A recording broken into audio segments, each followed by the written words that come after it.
What's going on, guys? Welcome back to another video. So in today's video we're going to be trying to answer the age-old question, can you polish a turd?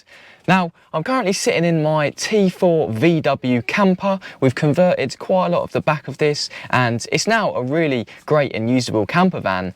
But ever since we purchased this from auction last year, I've never been happy with the paintwork. It's really faded, tired looking, and it just doesn't look presentable anymore. So in this video, we're going to try and bring it back to life. Now, this isn't going to be a 5-minute job, so I've definitely got my work cut out. I've got to put a bit of elbow grease into this one, but let me show you guys around the camper at the moment, show you what the paintwork's looking like, because hopefully by the end of this video, there's going to be a dramatic improvement. So here is the T4 in question. As you can see, it's really badly faded. I mean, most of the panels aren't looking in good condition, especially this side door. As you can see, there's no reflection on it at all. It's so badly faded, but I think we can get this to come up quite nicely. Now, the camper has had a few repairs in its time.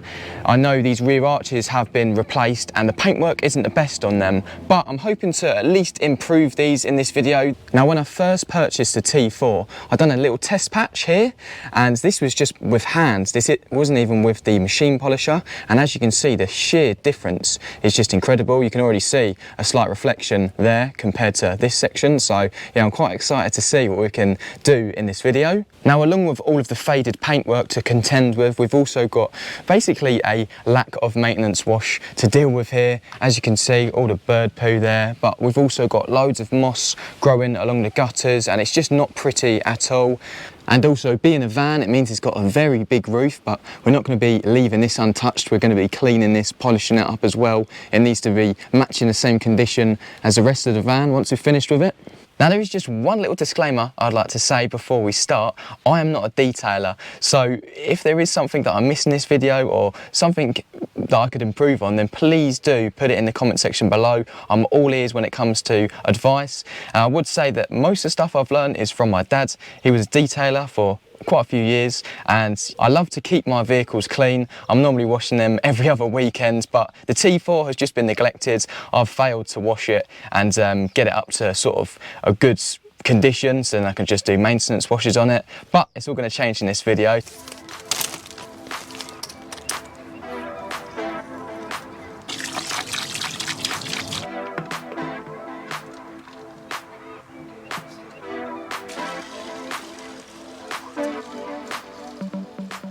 I've just started to set up, and this is the majority of the products that I'm going to be using in the wash stage. So I've got me 2 buckets here. I normally use one for wheels and one for the bodywork. It might work slightly different today because I'm not going to be focusing on the wheels too much, but they are filled up with water and some of this Auto Smart Auto Wash vehicle shampoo. And what I've also got is I've got my snow foam lance from Auto Finesse, and I've also got this Carbon Collective snow foam. Now, I find this snow foam is really good. This is probably my favourite one.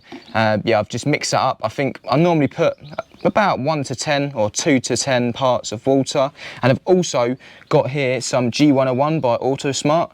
Basically, this is a multi-purpose cleaner, but I use it as a vehicle pre-wash. Got to be careful with how you mix this up. You can make it as strong or as weak as you like, but if you leave it on the vehicle too long, it can be corrosive, so you just have to be very careful with it in the direct sunlight.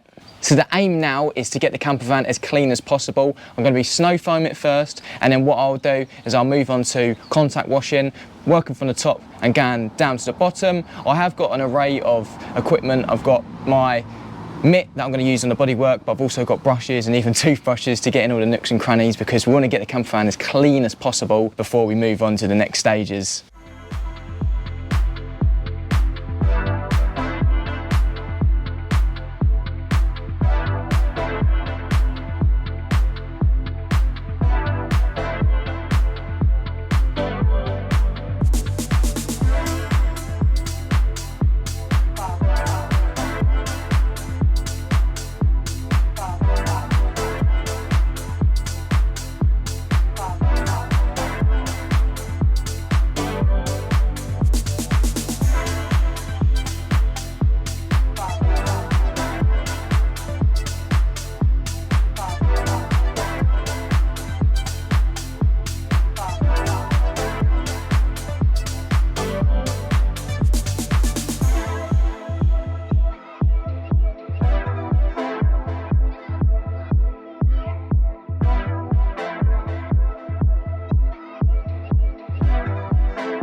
Here we have it. This is the finished results from the clean stage of the VW camper, and I'm glad to say it's come out really well. I say it's definitely clean. I wouldn't say it is 100% there yet, but at least we got rid of most of the bird poo. And one of the sections I took a little bit more time on was the roof because, well, this was very, very dirty, but as you can see, it's come up quite well. Don't get me wrong, still a long way to go, but yeah, it's definitely a vast improvement from what it was. And next up, we're going to be moving on to the decontamination stage. So this is a very vital stage that we need to complete on the camper before we even touch the machine polisher. Dare I say it, people do miss a couple of these steps to decontaminate the paintwork, and that is some of the reason why you see holographic marks after someone's detailed a car. So you really do need to get this paintwork as clean and get it decontaminated to the best of your capabilities. So first up, we're going to be hitting it with a iron remover. Now this is called Iron Out, it's from Auto Finesse. It says it's a reactive iron contaminant dissolver. Its pH neutral formula will react and dissolve contamination from all exterior surfaces. So that's going to get any iron particles that are still on or in the paintwork off that the wash wouldn't have done. Now as we move on to the tar remover, this isn't usually the one I use. This is Auto Finesse's Obliterate. I normally do use the, I think it's called TARDIS, or yeah, I think it's TARDIS by Auto Smart. But yeah, this is the same sort of stuff. It all smells the same. This is very strong, so you need to wash this off after using it. Now this is basically for the lower section of the vehicle where the tar from the roads, surfaces and from people's tyres and that flick up. You'll see little black dots and that will get rid of all of them. We'll use that a bit later as well. And then last but not least, one of the more long-winded decontamination stages is clay bar in the vehicle. So we've got the clay bar here. There's a piece that's already been used, but I do have a fresh block underneath there. And to go along with that, we're using the Reglaze from Auto Smart. Now this is just a lube. This is to make sure that the clay doesn't go dry at all, because you really don't want that. Now the clay bar is going to get rid of all sorts of contaminants that are still left on the paintwork. You can also get rid of tree sap and bits and bobs like that. It also does take off tar, but it takes a little longer because the tar sort of spreads as you go over it with the clay bar. But yeah, there's all sorts of nasty stuff that's still in the paintwork that could get picked up on the machine polisher. So it's always best to clay bar the vehicle before machine polishing. It is worth noting, just before I start this decontamination stage, that I'm going to be washing off the Iron Out and the Obliterate, the tar and glue remover, because it's just important to, I think the tar and glue remover is corrosive, so you can't leave it on there for too long, bit like the G101 I was using earlier. So yeah, going to get all of these stages knocked out and then we'll see what the paintwork's looking like afterwards.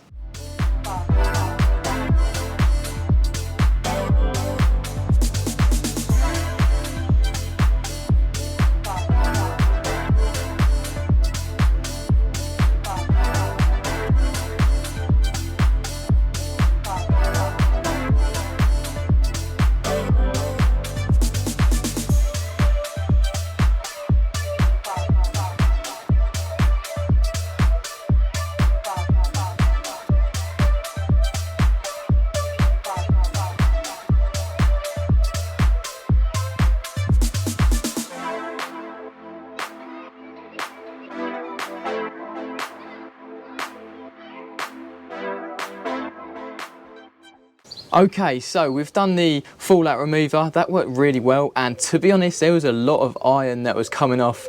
It was bleeding away on the camper van, and I'm really glad that we completed that stage. Then I went on to use the tar remover. I've actually ran out of this now, but it's brilliant stuff. As you would have seen, it gets rid of all of them tar spots from the lower section of the vehicle. They just bleed off, and then what you've got to do is get a microfiber and just wipe them off. It also helps if you put a little bit of the liquid on the microfiber and just rub them off, and they just end up dissolving. So yeah, really happy with that. It's already made an improvement to the bottom ends.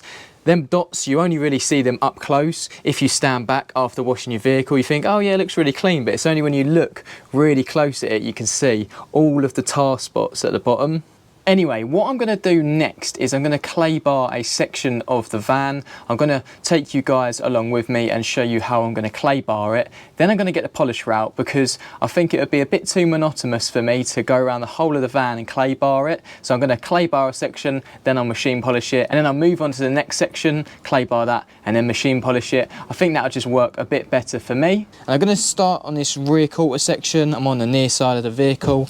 I've got my clay bar. I've chopped about a quarter of the block off and I've flattened it out into a pancake size, as you can see. And I'm also using the reglaze from Auto Smart that I mentioned earlier. Now you can dilute this down. I'm pretty sure it says on the bottle how you dilute this down, but I normally put about that much in and fill the rest up with water. And basically the clay barring method is fairly simple. Couple of rules: you want to keep it wet all the time, you want to keep it lubricated. I just go in small little lines like that, and you can feel the friction, and once it goes you just move on to the next bit. It's really simple, and you want it to be gliding along afterwards, but it won't take long to pick up all the little bits of imperfections that are left, all the contamination that's still on the bodywork, because you'd be surprised how much is on here still. I'll just go for this little section here. As you can see, it's just drying out a little bit. I'll just lubricate it a bit more. Now that is feeling brilliant. And as you can see, already we're starting to get some tar that's been picked up. So the first piece I'm going to do is I'm going to do right from the very top, and I'm going to do all of this rear quarter section. I'm just going to put it on time lapse, and then I'll catch up with you guys because we're going to be starting the exciting bit, the machine polishing.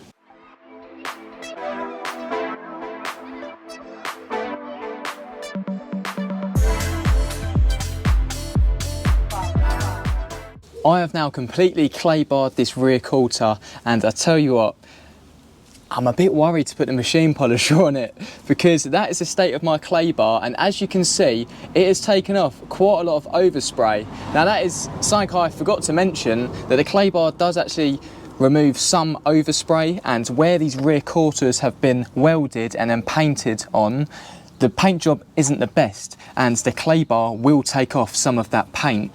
So yeah, I'm a bit worried about what this lower section is going to come out like, but we're going to put the machine polisher on it anyway. I know that above this side door rail is original paint, so I'm sure this will clean up nicely. I have just wiped over the whole area just to make it all dry and clean again, and now let's look at the machine polisher and the compound I'm going to use. So here we go. This is my detailing box. This is where my compounds for the machine polisher live, and the machine polisher itself.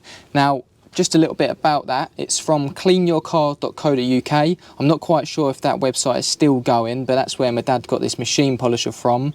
It's quite old now, but it does the job, and it has helped me machine polish up plenty of cars. Now, some of the compounds I've used in the past are this Poor Boys SSR2. That's a very abrasive compound. It's not their most abrasive, but it is quite abrasive. I polished up my Mark II Fiesta with this, and I had some amazing results. I've also got a less coarse here in their SSR1. Now this is less abrasive, but it's also a compound.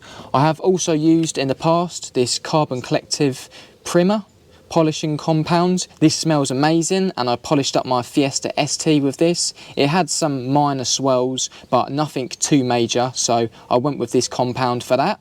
Now I was tempted to get another bottle of this Poor Boys polish because it works so well on my Mark II Fiesta, but this time I opted to go over to the paint shop, which is pretty local to me, called Leonard Brooks, and I asked them what they would recommend for the paintwork. Now they recommended me this G360 super fast compound. So yeah, it's a quite abrasive cutting compound, and this should get the green van all shiny again. They also recommended one of these flexi pads. This is a very firm cutting pad, and as you can see, it's not completely flat. It does have these sort of ribs on it. I usually go for the flat machine polishing heads, as you can see, one here. I have plenty of other brand new ones, so no doubt I'll probably use some of them on the camper because I'm not going to be able to use just one. But yeah, that's the combo I'm going with for the camper van, and I'm just really intrigued to see how this compound works. Now with the machine polishing heads. They literally just Velcro on. As you can see, very firm cutting pads. That is exactly what we want. And it just Velcros on. Oh, I didn't get that straight.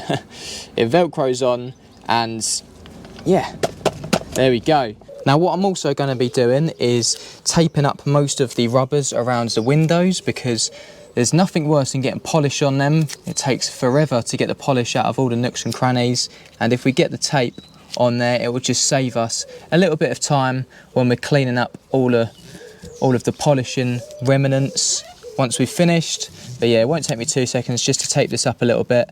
You can get like the polish or the excess compound off with a magic eraser, but as I say, it does take a little bit of time. Right, I'm excited, so let's get this first patch done. I forgot to mention that this bottle was 30 quid. I don't think that's too bad for a cutting compound. Right, now all I do is I put 4 blobs on the pads. You cannot see it really at all because of the camera. There's 4 blobs of the polishing compound on there.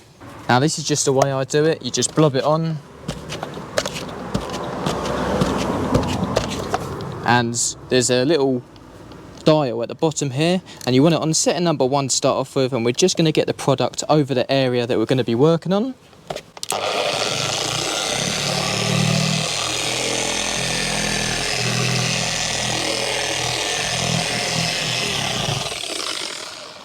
As you can see, the product's all evenly on there now. What we can do, it's already turned green. What we can do now is we can crank it up to number 6, and we'll do some nice slow passes and try and get a shine to this paintwork.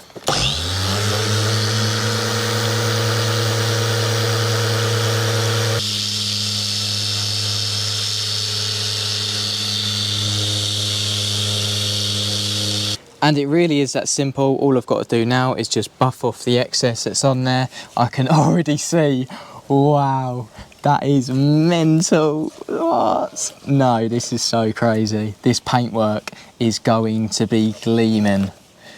Wow, that is crazy. Wow, I can already tell this has made a huge difference. Now sometimes you do have to go over the same patch maybe 2 or 3 times to get your desired finish. Sometimes other paintworks are harder and they just take a little bit more time to come up, but as you can see, this is the unmachine polished side, and let's take a look here. Oh my word, that is the polished side. Now all I've done with this is I went along it horizontally, and then I also went vertically as well. I've done that twice, and as you can see, the difference is just breathtaking. It always just surprises me, but these results wouldn't have been possible without all of the cleaning and decontamination that we have just done. Right, it's fair to say that I'm very excited to finish off this quarter panel. So what I'm going to do, I'm going to put a bit of tape going along here, and then once this is all done, we can then compare the before and after, but I can already tell it's going to be amazing.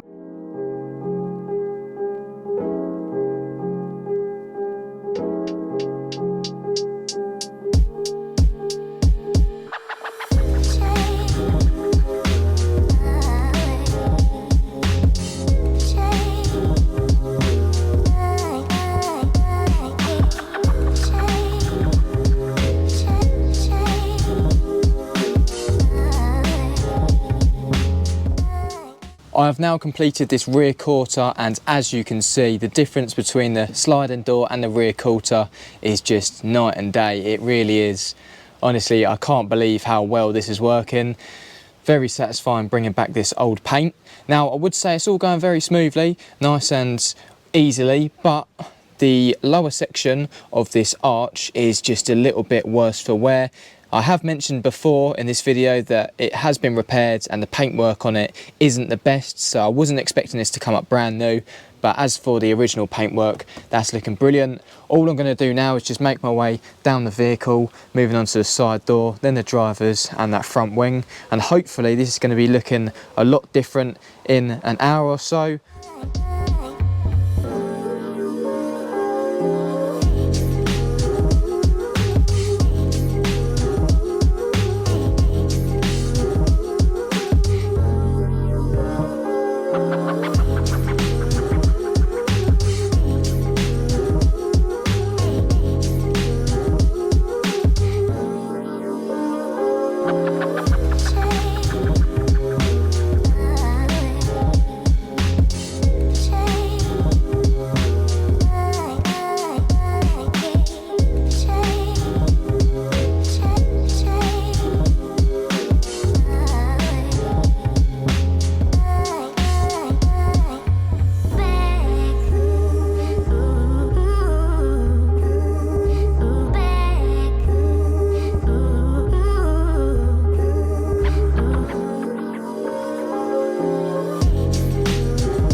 Well, it's been a couple of days and I've been working on this side of the VW T4. It's all polished up now and I just want to show you guys the results because, yeah, I just think it looks brilliant. So all the panels are now done and as you can see, there's an instant reflection. You can even see my tripod, you can see my dad's Fiesta van here in the reflection, and I just think it looks brilliant.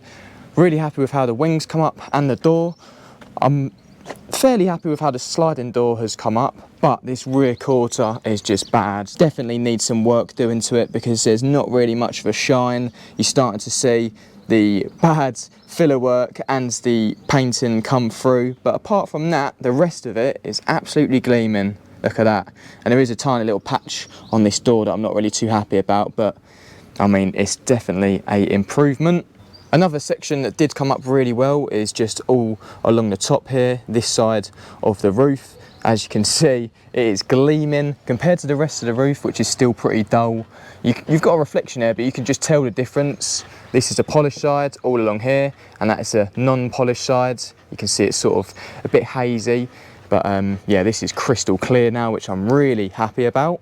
Now I do just want to mention that this pad that I purchased let me down pretty early on. I had only just finished a quarter panel and it started to break up. Now, as you can see, it started to break up quite badly.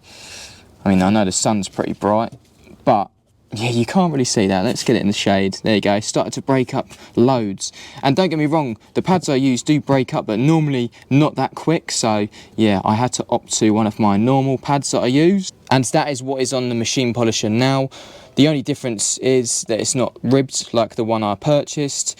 This is just a flat polishing pads, but it is white as well, so it's quite firm. But this one's starting to break up a little bit now as well, but I have done the rest of the side of the camper, so you'd sort of expect that. So I've come to the conclusion that in this video I'm just going to show you guys this side polished. If you follow my channel, then obviously I will update you with the finished results in the next camper video, but I'm just not going to have enough time to do the rest. I've still got all the bonnet and the bumper to do, along with this whole faded side and the boot as well. But we're going to move on to what we need to do for the last stage, which is waxing the paintwork we've just polished up. Now the wax that I'm going to be using is this Fusso coat. This was recommended to me quite a few years ago and I just love it. It's the best wax I've found on the market and it beads off perfectly. Got 12-month protection on it, and all I do is I use this application pad. This one has been used before, but it's absolutely fine to be used again. So I'm just going to be applying this wax to all of the polished areas. I was just reading the bottom of this, I've never read it before, but it does say you need to leave it for 5 to 8 minutes to let the wax cure, but I just normally wait until it goes like a white powdery colour and then you buff it off. I'm just going to go and apply this to all of the panels that I have polished up, and that'll give it a nice protection layer and hopefully it will stay nice and glossy for the next 12 months. Now a good tip that I use is I damp the applicator slightly. It just helps you in these summer days, makes it not dry out just as quickly as it would usually. And also bear in mind with this Fusso coat, a little bit goes a long way, so there's no point slathering this on because it will leave slight marks. You just want to lightly apply it to the paintwork and then you can buff it off afterwards.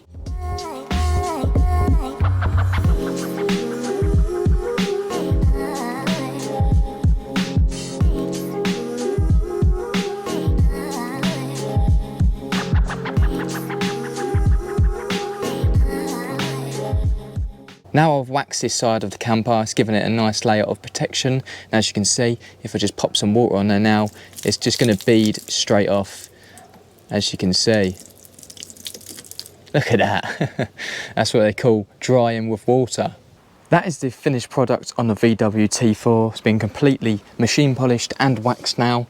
As you can see, it is gleaming away. I'm really happy with these results. And compared to, well, even just the slightest bit of faded side from this section on the tailgate, we've got a dramatic improvement. Okay, well, I'm going to call that video a success because we did manage to polish a turd. The only bit I'm not really too happy about is the arch on the near side rear. It's a little bit rough and the paintwork is just bad in general, but I think I'm going to be able to get that resprayed and then it'll match the rest of the paintwork on that side. And as I say, I'm going to carry on and do the rest of the camper van. So if you guys tune into the next T4 video, you will see it all finished and gleaming. I'm really excited to get this camper up to a nice presentable condition on the outside. Considering the back of it is so nice, I'm just happy I'm giving the paintwork a little bit more TLC now. Anyway, that's about all we got time for in this video. If you did enjoy the video, please give it a like, and if you like what you see, subscribe to the channel to see more. Thank you all for watching, and until the next one, I'll see you guys later.